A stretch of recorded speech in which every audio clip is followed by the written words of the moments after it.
Yo, what's up, everybody?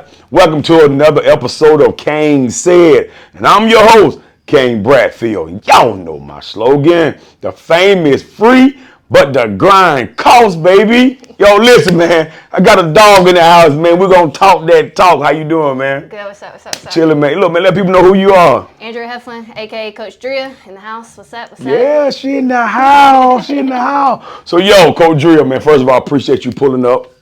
You know what I'm saying? In the house of Coach Kane. Sure. KaneSaid. So, yo, man. So, look, man. Take me on a journey, man, for a second. Take me on a journey, man. Where you from, dog? Born and raised LaGrange. LaGrange, Georgia. Georgia. LG. Born and raised. LG. LG. Baby, till I die. I love that, man. I love that, man. But, yo, man, I see you have a love for basketball, man. Give me your basketball story. You know, when you start picking up that round ball? Man, third grade is when I really started. My dad, technically my stepdad, right? But Okay. that's my dad. He raised me. Yeah. He got me into basketball and really helped me fall in love with it. So from third grade on, I didn't know anything else. Like I didn't play any other sports. Yeah. Like that's just been life. Yeah. So, okay, now, so, you know, you talking about life, man. How was it growing up in LaGrange, dog? Man, it depends on what side. Uh-oh. You know what I'm saying? So I grew up a little bit on the rough side. You know what I'm saying? So like, you know, my family we didn't have a lot. I got you. My mom worked her butt off for me and my brother. My biological dad was not in the picture. Okay. So she was a single mom all the way up until I was 8. And then my stepdad got in my life and you know, things got better. But, yeah. Shouts out to the stepdad. Yeah, for you know sure. what I mean? That's my dad for real. But yeah, man, just like, you know, when you grow up on that side, you get a little harder. You know what I'm saying? You grow a little bit more thicker skin, and we didn't have money to do nothing, so hooping and going to the old rec and stuff like that was our fun. That was your thing. Yeah. So, okay, you know, I mean, we're talking about old rec now. You know, I spent a little time in the old rec too, man. Hey, give me some of your old rec memories, dog. Oh, man. You know, this was like back when, like, you know, Mitch was still alive. Yeah. Rest in peace, Mitch. R.I.P., man. Yeah. That's a goat right there. The real legend. Yeah. But no, I just grew up like anybody that's, you know, known for hooping around my age, like, they know me, you know what I'm saying? I was the only girl at the old rec. This was before it was remodeled and everything. Y'all don't know about that. Y'all youngins don't know. They don't know. But man, when I tell you, we would be in there till it opened, till it closed. Like they had to kick us out. Wow. And I got so many memories. I don't even know where to start. I got so many memories. But you would go in there, and one of my biggest memories is having to earn my respect as like not only a hooper but like as a female hooper, you know, because there wasn't a lot of girls. There was like two other ones that would be in there with me. No, about to say it wasn't many girls hooping. No, and so you know, as a girl, you know, especially a white girl, yeah, you know what I'm saying? Yeah, I'm with you, yeah. Like going in there and calling next, like they'll laugh at you. Like, what you mean next? Yeah, what do you mean next? Yeah. You can't hoop, you know? Yeah. So basically how it started off is like the old rec had the main gym, and then it had its little bitty side gym that you go through the door, the little side gym. Yeah. And me and my dad would go in there and just train. And then I started working with Coach Tori McCray. Shout out Coach Tori. Shout out. That's also one of my big mentors in my life. And even to this day, we still close. Yeah. And so I started training with him and also practicing with his AAU squad that won a lot of games and did a lot of great things back in the day. And so I started slowly earning my respect because the guys I would play with or the guys that saw me train or even would hop in with me and my dad training would be at the rec, and if I said I got next, if somebody tried to check me, they'd be like, nah, she got next. Yeah, she good to go. Good to go. I like that. So listen, so now that's something you said earlier, you know what I'm saying? I want to dive in a little more, you know what I'm saying? Because in this area, you know, as far as LaGrange, you don't find too many female hoopers. No. You said female white hoopers. Yeah. You know what I'm saying? That can ball for real. That can ball for real. Yeah. Not too on horn. Nah, toot that thing. Not too on horn, but like, I mean, and it took me a long time to get there because I'm not naturally athletic. Okay. Like, I mean, I remember my dad would have me in there, like, kind of, it's gonna sound funny, but teaching me how to walk. Like there's a lot of footwork that goes into basketball, and because I'm not naturally athletic, I was in the gym like, I'm telling you, like, ask anybody that knew me, 6 hours. like Really? a day. Like going and get it. I'm telling you, like if we would go. First of all, I had some kind of gym every year, right? So I would shoot an hour at school, then 2 hours at, you have high school practice. Yeah. And then we was at the rec afterwards, new rec or old rec, just depended on which one was Right, empty, right. So we would stay 3 or 4 hours. Like, I didn't have like a life for real. My life was basketball. Yeah, and I loved it. Like, I loved it. Like, I didn't want to do nothing else. So let me ask you this though. You know what I'm saying? Hooping like that, man. Did that keep you out of stuff though? I mean, or did you still get into stuff? Nah. Well, see, that's the thing. Like, my parents, they lived a rough lifestyle. Give it to me. So they were very, in a sense, like, I don't want to say strict or like mean, like not in a bad way, but they kept me out of a lot of stuff. Like, I wasn't going to spend a night at nobody's house. Like, Right, you know what I'm saying? right, Like, right. I had a curfew. It was just one of those things where like they couldn't pay for my college. Right. I had to focus. You had to lock in. I couldn't get into no trouble. That's why, I had to make sure I wasn't a product of my environment. Because I grew up in a very hostile environment. Okay. You just grow up rough. Yeah. And so you might have an attitude problem or stuff like that. Like, I had to really lock in and train myself and be like, you have no other way except to go to college off some basketball. Oh, that's big. Unless I'm going into a bunch of debt, which I didn't want to do. Right. That's big though. Yeah. So I'm saying, where that mindset come from though? Like, who was around you to give you that mindset? 'Cause that's a different mindset, dog. I'm gonna tell you, besides my parents really pushing me, I gained my mindset and grew my mindset based off of the bad influences that I saw in my life. So like, my real dad was in and out of prison my whole life. Okay.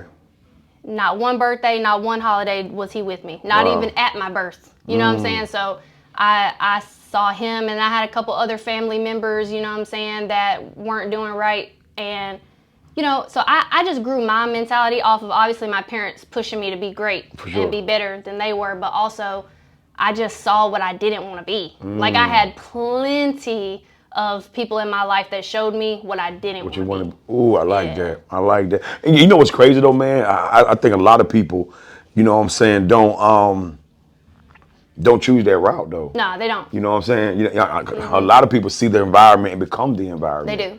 You know what I mean? So I salute the fact that you know what I'm saying, notice that at a young age to do that though. Yeah. Like, that's crazy. Because that's one thing I really push, because y'all know we haven't got there yet, but I coach boys basketball. Okay. And a lot of my boys, you know what I'm saying, and I've had previous boys who grew up a lot similar to me or even worse than me. And, they have bad days, and I got to gain their respect too. I got to sit down. Every time I coach a new team or new players, I sit down and I tell them my story.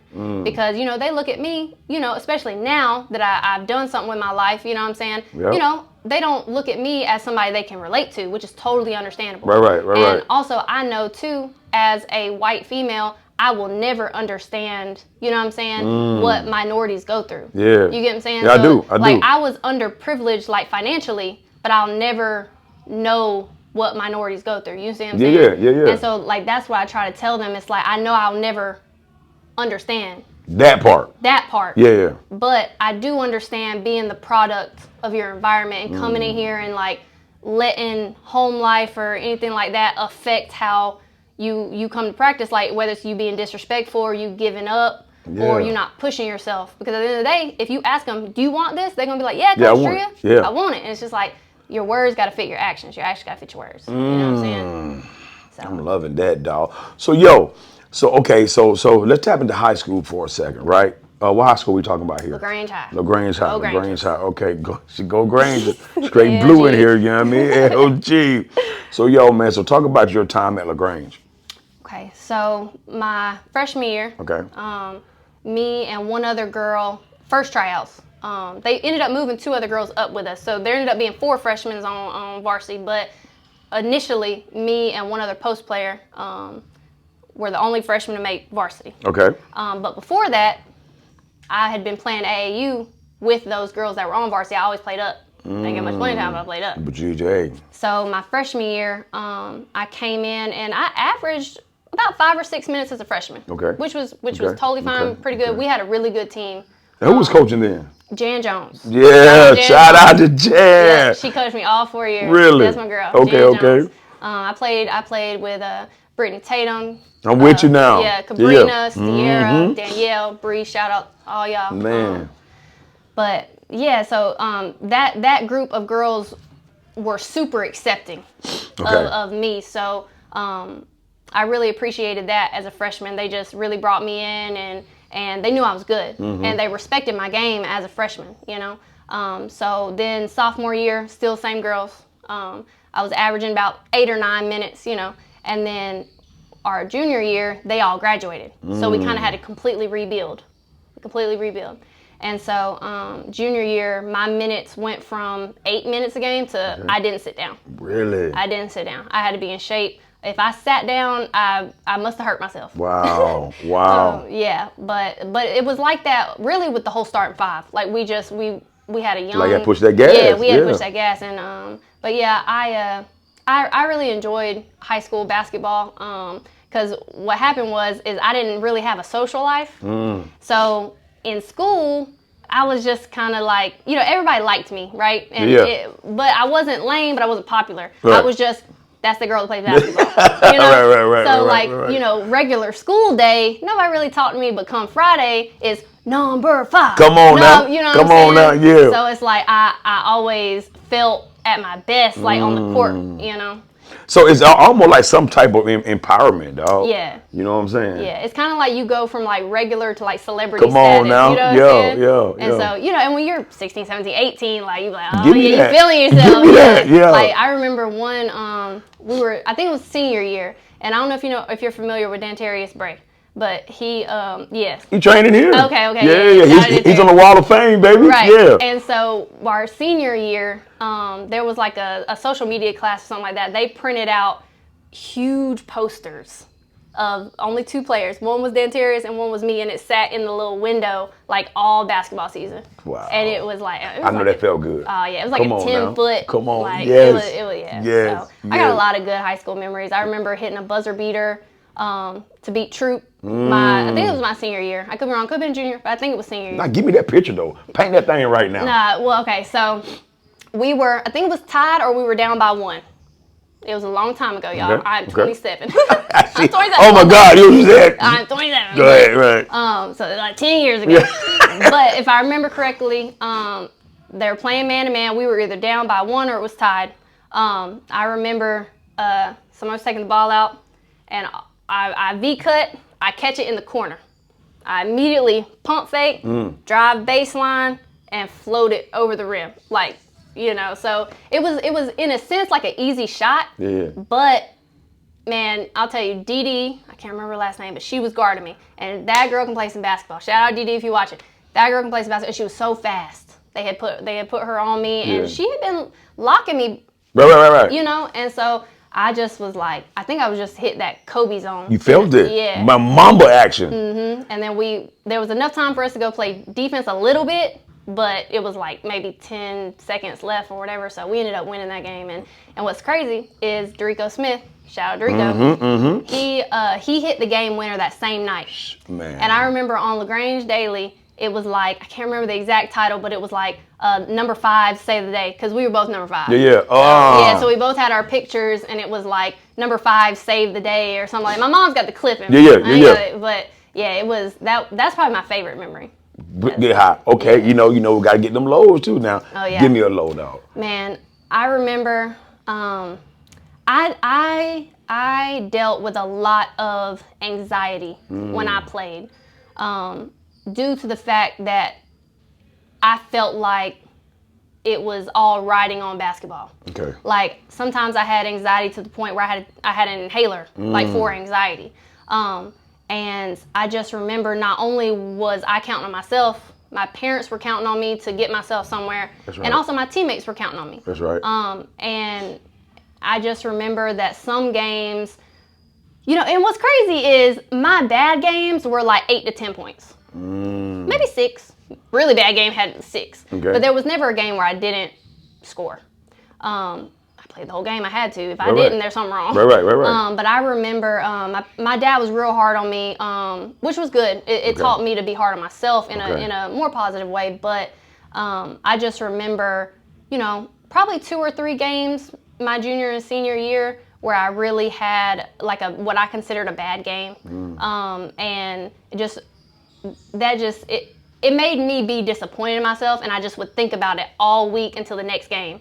But then that next game, I promise you I was coming out with 16 to 18. It was like, go get it time. Yeah. Speaking of another high, though. Come on now. Speaking of another high, I need them. This is Jan Jones' favorite story to tell from us. Okay. So, again, I can't remember my junior or senior year, one of them. The Columbus High School, back in the day, I don't know how good they are now, but they were raw. I still think they have the same coach. Can't remember his name, but he's a taller, light-skinned man. Really good coach. And my freshman and my sophomore year, where we had, the older girls and stuff like that, Columbus always beat us. We did not win. We didn't win. And then, it might have been my junior year. And then my junior year, the first game we played Columbus, they blowed us out. They blowed us out. They were the number 1 seed, okay? They blowed us out. It was bad. We were at home. It was not good. Yeah. So we ended up playing them in region because my junior year was a rebuilding year, right? Okay. Or senior year, I can't remember. But it was a rebuilding year. So I think we were 4th place and they were 1st place, or maybe we were 3rd place, they were 4th, something like that. We was down, they was up, And so, man, I remember our team, it had to be our senior year, actually. It had to be my senior year. Our team just played so hard. Like, the first quarter. Everything on line. Yeah, everything. Like, we were dogs that game. Like, we had something to prove. Like, we really wanted to prove something. And, man, I don't know what happened. But I had like 2 points. Like, it was a bad start for me. Wow. And so I had like 2 points. And then in the second quarter, I don't know what happened, but I just started dropping. Really? Like, I'm telling you, like, I just started lighting them up. I'm talking about from this far behind the 3-pointer. Woo! Yeah. Oh, you feeling good then? Yeah, no, I was feeling real good. Like, to the point where I got a steal, and instead of going all the way to the layup, this is what Jan likes to talk about. Come on now. Pull the 3. Pull up. The whole crowd. I gave up the layup. I said, no, I'm going to stop right here and pull 3. We ended up going into halftime, like, up. And it was a hard fight the whole time, but we ended up winning, like, by, like, 2 or 3 points at the end. Maybe 1 to 4 points at the end. And, like, when I tell you, I have never seen Jan Jones so happy. Jumped up. Because her and that coach would really, like, get at it. And, man, when I tell you, again, I was in the newspaper. Shout out Kevin Eccleberry. Yeah. But I think in that one quarter, I had, like, 16 points. Oh, you went crazy, dog. Yeah, and then, like, but the rest of the game, we were all fighting. We were sharing the ball really good. I think the rest of the game, I ended with, like, 22 points. Dang. And, man, when I tell you, like, that's probably the best game I ever played. Yeah. Like, in high school. In high school. Yeah. So was that your highest scoring game at 22? Or you think I think so, yeah. I think at my high school career, I averaged about 16 to 17 points. If I'm just, I might be, I want to say it was 18, but I don't want to say wrong. You know what I'm saying? So I'm going to stick with, like, that 15, 16 points a game. But I could never just get over that hump of, like, the 16. Sometimes I'd have 18 or whatever. But, yeah, I think that was in high school. 22 points was my highest scoring. That's what's up, dog. Yeah. So, okay. So, high school, you completed high school. Mm-hmm. Yep. Then where did we go, dog? Well, I did a lot of camps. Okay. My junior year summer, and then also a lot of camps my senior year. And I got invited to not the Auburn camp that you can pay for to go to, but there's one that you can get invited to where potential recruits get invited. And I got recognized, I think, at an AAU tournament, but I got a letter in the mail. And I got invited to this tournament. And so I went to this Auburn camp. Hold on. Who'd you play with at AAU? Oh, so I played with a lot of teams. Okay.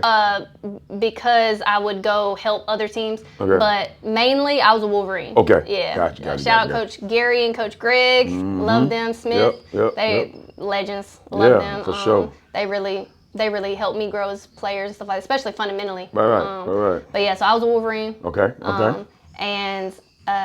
But yeah, we were at some tournament. I don't know which tournament it was, but man, that AAU season, we had so many. I've got so many medals. That was the best AAU season. We won almost every tournament, and I think because we would play like 6.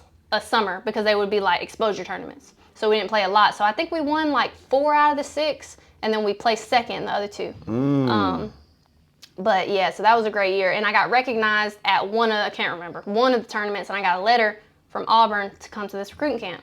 And I remember I walked in, and I'm the smallest girl. Oh man. There was enough to make 4 or 5 teams of girls. So I think there was only like 8 or 9 girls on each team. So let's say there's like 50 girls, right? Okay. 50 girls got invited out of the area, you know. And I remember walking in, I'm talking about the point guards are 5'7". You know what I'm saying? And I'm 5'4" and 3/4. You gonna have to give me my 3/4. Yeah, but take that little bit. But 5'4" and 5'7" as a guard, that's different. That's different, dog. Yeah. And again, I can't jump. Okay. And I'm not fast. Okay. I got all my points and stuff like that just off fundamentals, and I'm real big about basketball IQ. That's why I coach now. So those were my strengths. And so I remember I walked in, man, I'm small. And I'm telling you, I'm tiny now. I was like 115 pounds. For real, dog? Yeah, I was like 115 pounds. And but I had I had an attitude of like a, you know, like 185. You know what I'm saying? Hey, T.I., what the verse T.I. say? 5'7" with a 6 something. I don't know what he be saying. 6'4". I don't know. Go ahead. You like couldn't tell me that I was short. Like, you know what I'm saying? Like, because to me it was like, okay, well, you're gonna be aggressive. I'm gonna be aggressive. You know. Dog. It is what it is. So everybody was warming up, and I'm real big about slash shots. Okay. So I ended up going. There's like 4 goals, 2 gym, right next to each other.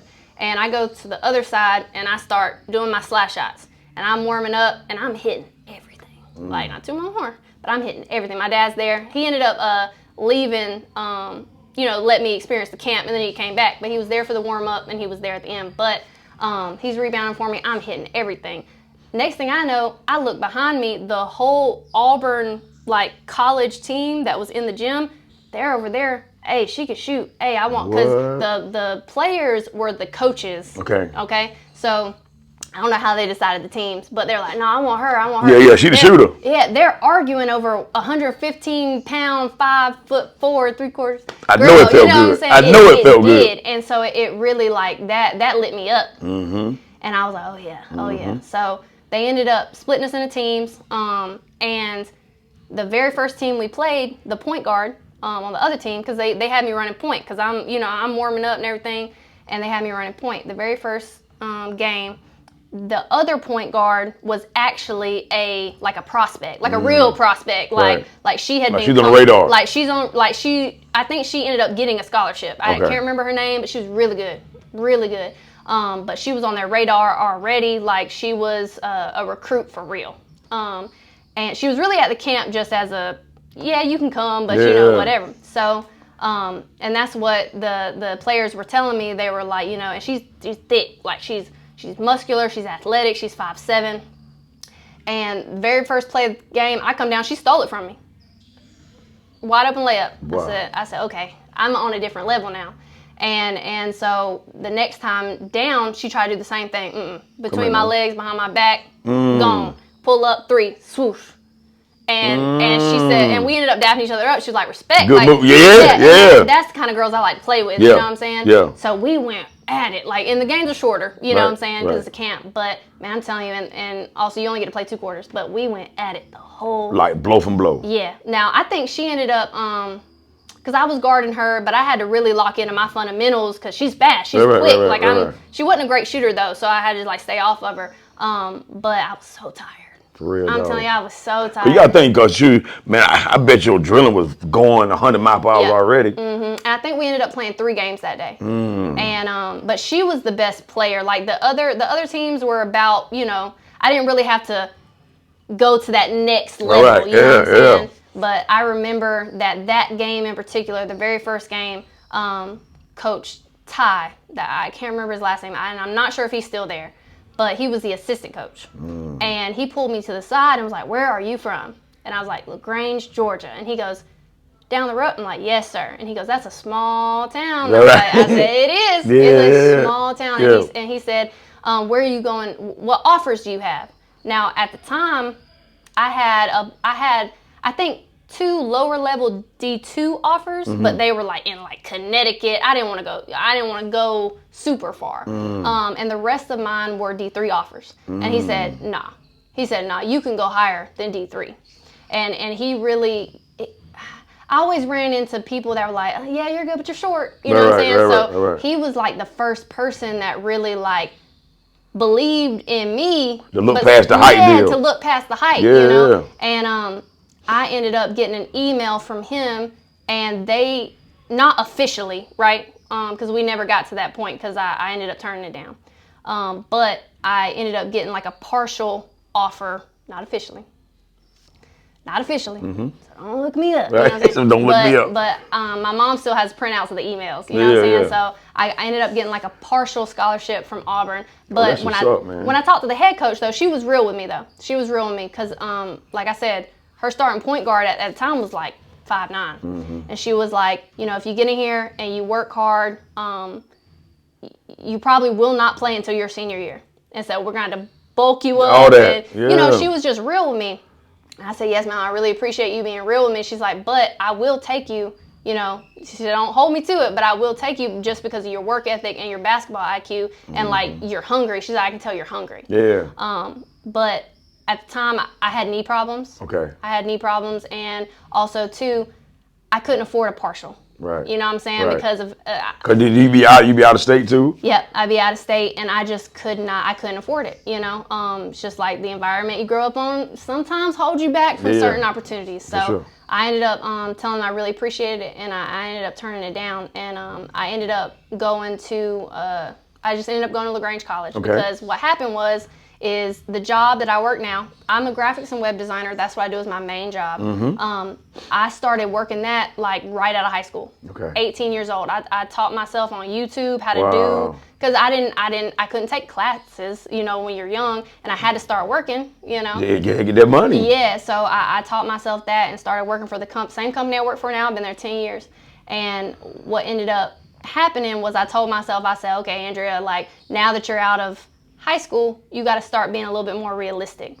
After college, what's next? You know? So what ended up happening is I ended up going to LaGrange College so that I could keep this really good job opportunity. And so I ended up going D3, and it was good. Me and the coach weren't great. He had a different. He told me I was too street ball. Which was crazy because first time hearing that, huh? First time hearing that, yeah, first time hearing that. But what it was is I was always used to, this is the play, but now I've created something off the play. And he was just very stickler about like stick with it, run my play all the way through. And hey, that's his style. I just didn't really fit. But my sophomore year I ended up tearing my ACL. Oh man. Yeah, I tore my ACL, and because me and the coach didn't really, you know, vibe for real. I ended up just being like, okay, I'm gonna lock into maybe running some camps or doing some training on the side, or because what happened was, shout out Coach Wallace. Coach Wallace at LaGrange College always let me help coach during that LaGrange College youth camp. Which I went to when I was a youth. That's crazy. Yeah, I was the only girl that he, you know, I think I was the only girl to ask, but I was the only girl that worked it because it was used to have the recruits that he was coming in, work the camp, you know. And I just remember really falling in love with coaching by doing that. And so really shout out to Coach Wallace. Man, it's him. Yeah, because him giving me that opportunity made me realize, oh, no, I really I don't just like playing basketball, like I like coaching it. You like too. coaching that thing. Yeah. So, okay, so look, man, so let's tap into this coaching, right? You know, earlier you talked about how, you know what I'm saying, you coach boys. Yeah. Why did you choose boys? Okay, so people always say, you know, we don't have that many girls coaches. Like, you need to coach girls. You know, you need to coach girls.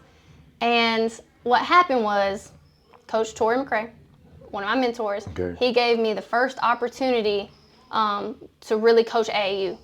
And he had Kings Only. That was his AAU team. And he brought me in as an assistant coach. And so I was doing the assistant coach thing, and I realized because I always had kind of like hard-nosed men coach me, I'm very aggressive speaking, you know. It's also because of product of my environment. I don't say mean things. I never disrespect anybody, but when I talk hard. And what I found out was by training a couple girls on the side that they don't take to it. Now, don't get me wrong. I think I would love to coach a girls team who was really locked in and who was really hungry, like really, really wanted it. Like, you know, I don't have any qualms. With that. Yeah, I don't have any qualms coaching girls. But unfortunately in LaGrange, we don't have the big pool. You got a big pool. Yeah, there's not a big pool. Like so it's almost like that's why I said earlier, you know what I mean, for you to come out, it's different for this area. Yeah. Because the area don't produce a big pool of girls. No, it doesn't at all. And I was always compared to Jeannie Mitchell. Like shout out Jenny. She's a lot older than me, but when I came in, she was a white girl that kind of grew up, you know, she had swag, and they were like, "You're the next Jenny, you're the next Jenny." And but she was like 10 to 12 years older than me. And then I think there was, and I could be missing some people, so don't hold me to it. But then there was like Terriana Godwin, who was really good. And then that's when we hit the Brittany Tatums and the Sierras and the Cabrinas. And, you know, I think Kevin Eccleberry called them like the trio or something. You know, they were. Yo, I ain't gonna front though, man. It probably haven't been and correct me if I'm wrong, a group of girls since y'all though. Has it been? I would say 2 years after I graduated. With Fruit and Mo. They were some talented girls. So I would say 2 years after I graduated is when it really kind of started falling off. But also, Demia Mitchell's little sisters were really good. But they didn't have a team behind them. But Kyla and KK were both very talented girls. But yeah, 2 years after I graduated is when I noticed in LaGrange that female basketball kind of started falling off, unfortunately. Yeah, I agree with that too. So listen though, okay, so you know you talking about earlier about you know what I'm saying, how you use your growing up in terms of coaching the boys. Give me some more of that. Well, like I said, when I first started assistant coaching with Tori, you know, I come in, they're like, "Who's this white girl?" You know what I'm saying? Like, who's this white girl? And then I start to talk, and then they're kind of like, "Where are you from?" You know, whatever. And then I just sit them down and I tell them my story because, like, I get it. Like, they're looking at me. I look uppity because I got some money now. You know what I'm saying? Like, I look uppity. I you know, and also I'm also a female. So it's like, you don't know nothing about basketball. Like, whatever. Like, you know, it's just one of those things where you're going to have some boys that really take to you and some boys that don't at all. I'm blessed to have a team of 13 that really take to me. And 6 of them have been with me since they were in 6th and 7th grade. But it's just all about, like, you know, can they get past the surface level? And you just got to take time to get to know them. And once you get to know them and you show them that you really do care about them outside a win or outside of a loss, you know, like, because what I tell people all the time, I'm not just coaching boys basketball. Like, I like to say that, you know, teaching them how to be men and how to communicate properly, because I do feel like men have a hard time in today's society. Like you can't express your emotions, or you know, a lot of them don't know how to communicate because they want to be hard and this, that, and third. And because I am a female, I don't mama them, I don't baby them. Right. But when they have a problem and they're like, "Nah, coach, I'm fine." "No, you're not. Come here." Communicate. And if they'll just stand there, and I just stand there, I'll wait. Communicate. Because you're not going back out there because you're either going to hurt yourself or you're going to hurt somebody else. You know what I'm saying? Because you're not locked in, you're not focused. Right. Just communicate with me. And that's a big thing. Like, I tell them all the time, as long as you're not being disrespectful, you can communicate with me anytime. You know?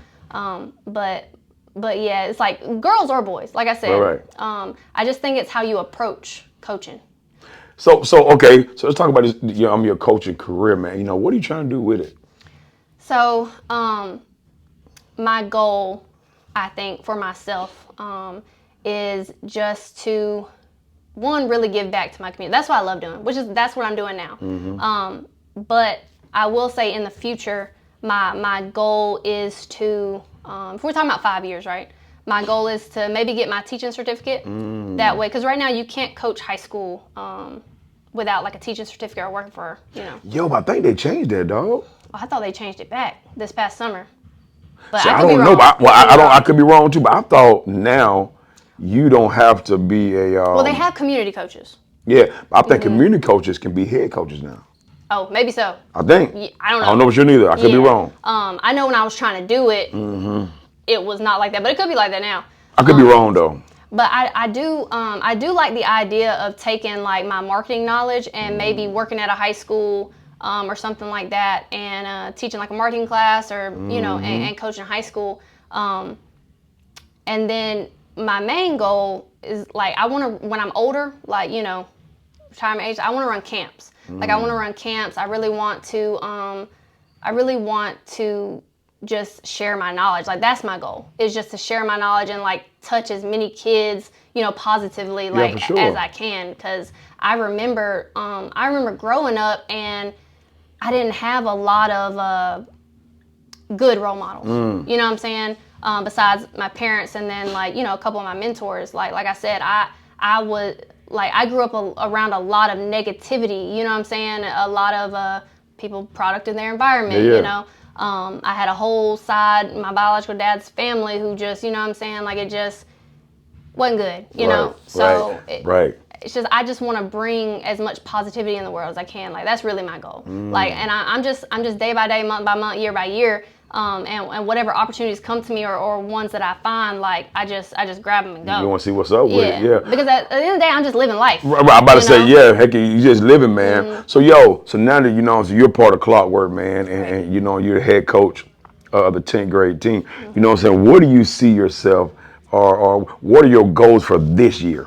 Man, so this year we have a great. Let me say something. First of all, I'm glad you're part of this. Let me say that first. Yeah. You know what I'm saying? I'm super glad that you're part of the Clockwork family, man. So give me what you're trying to do with it. Well, one, I appreciate you for not doubting me. You know what I'm saying? Like I came in, we talked, and you were like, "Oh, 10th grade boys, bet." Like you didn't doubt me or be like, "Are you sure?" Or you know what I'm saying? You just were like, "Nah, like you come highly recommended. Let's get it. Let's go." Yo, I'm gonna tell you too. I saw the confidence the first day. I'm gonna tell you how I am, man. I'm an energy person. Right. Like I read energies. You feel me? So what I mean. I saw the company you had. I was like, man, I'm cool with it. Let's go. Yeah. Like, you know what I mean? Because that's one thing. Like as a female, especially in like a male-dominated. Yeah. Even men who coach women, it's a male-dominated sport. So it's like I always learn like, nah, I'm gonna have more swag than you do. Like you're not gonna tell me. Yeah. Like I'm coming in, like I'm gonna let you know, like in a very respectful way that I know what I'm talking about. Right. You know what I'm saying? Right. I dig it. I dig it. But Clockwork, I felt really accepted, like coming in and like. You had confidence in me. I know most of the other coaches, I was already familiar with them.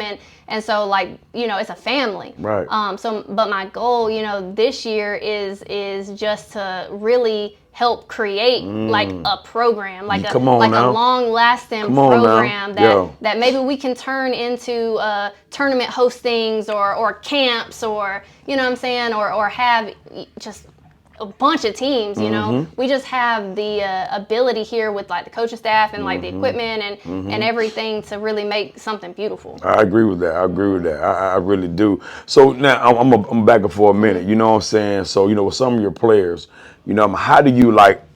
Because typically, everybody, you know what I'm saying. For us guys anyway, look for male role models. They do. You feel me? So how do you find yourself like, yo, I know I'm not a male, but I can talk my talk though? Well, see, when it comes to, so I'm not super cocky to the point where it's like, oh no, I'm a female and y'all don't need no male role models. No, what I do is, so I have a fantastic assistant coach. Shout out Justin Meredith. There you go. He's been with me for the last 3 years. And what we work really well at is if I feel like something is, like if the situation calls for a male, and I'm fully okay and have 100% confidence in Justin that he can handle that. You get what I'm saying? Because like I said, I'm a female. Yeah. There's just certain things that, one, are not appropriate for me to conversate with them about. Or two, I'm not a man. I'm not a man in this society. So I have a lot of strong men on my team, you know what I'm saying, that I don't mind they handle that. So we're a partnership because now basketball, I know it. Like, you know what I'm saying? I know it. But sometimes, like, they have to understand that, like, they're going to come to practice with problems that maybe they don't feel comfortable talking to me about. And that's why you have a team or a family around you so that we can handle. It takes a village, right? Yeah. It takes a village. Yeah. And there can't be one person in the village that thinks they know everything. That's it. You get what I'm saying? So, look, I'm going to tell you what's cool, too. You know what I'm saying? And I salute this, the fact that you are aware and super sensitive to the fact that, you know, like you said, man, you know, you grew up a certain way. You know, a lot of kids on your team grew up a certain way. Yeah. But at the same time, you said, yo, I'm white, you're black, so I'll never feel that part. So I salute that, dog. Yeah, no, my mom was always so, like, my goddad's black, like, my god family's black, and she just always, like, I always grew up knowing that, yeah, I'm not privileged in certain ways, but I'm very privileged in other ways. Like, my mom always said, yes, there is such thing as a white privilege, because how I tell people all the time, because there are people who are white that grew up like me and they don't feel like they had any privilege. Yeah. But they have to step away from their hurt on how they grew up to understand that the world is messed up. And if you're poor, and like if I'm poor, right? Let's say I'm poor and I go into a convenience store, I'm still a little white girl.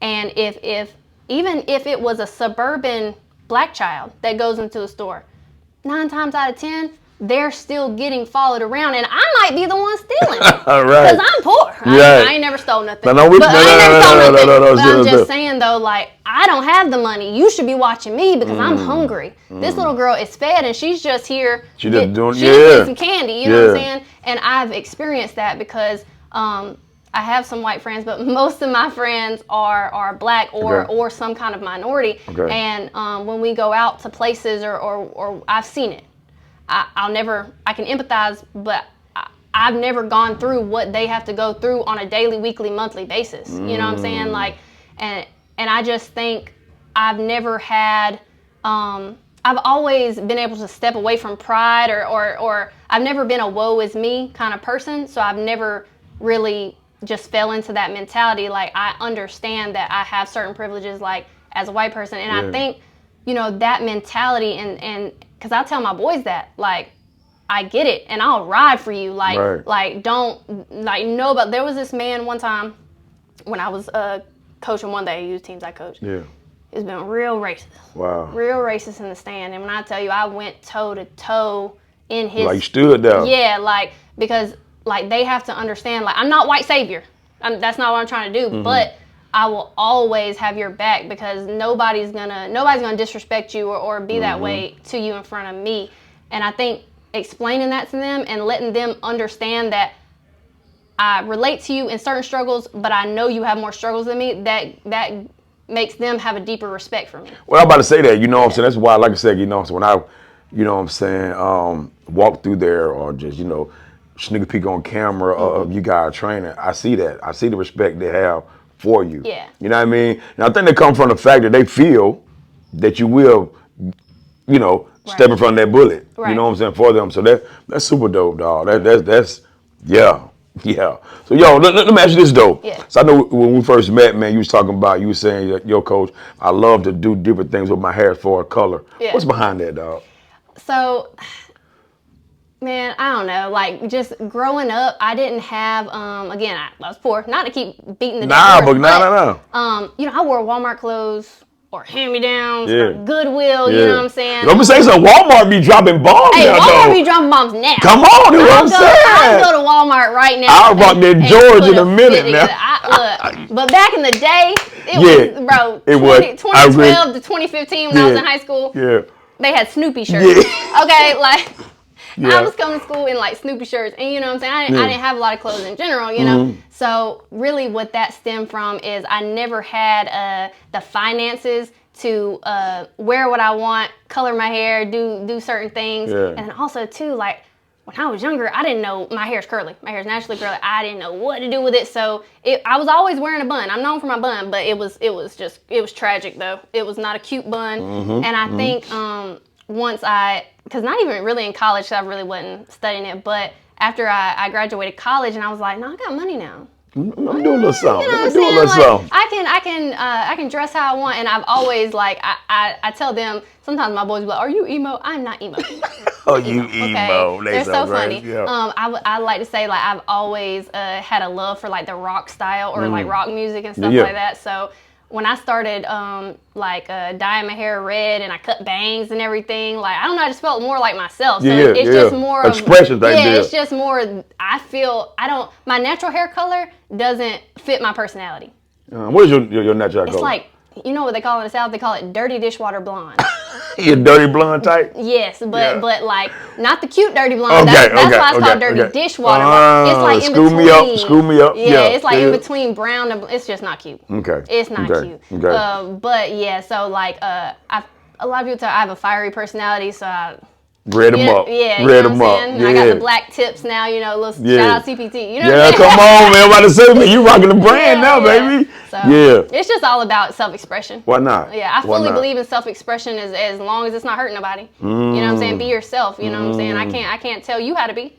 You can tell me how to be, and as long as I'm not offending or hurting nobody with my actions, I'm gonna self-express. Just be you. Yeah, just be you. I love that though. So so check it out, man.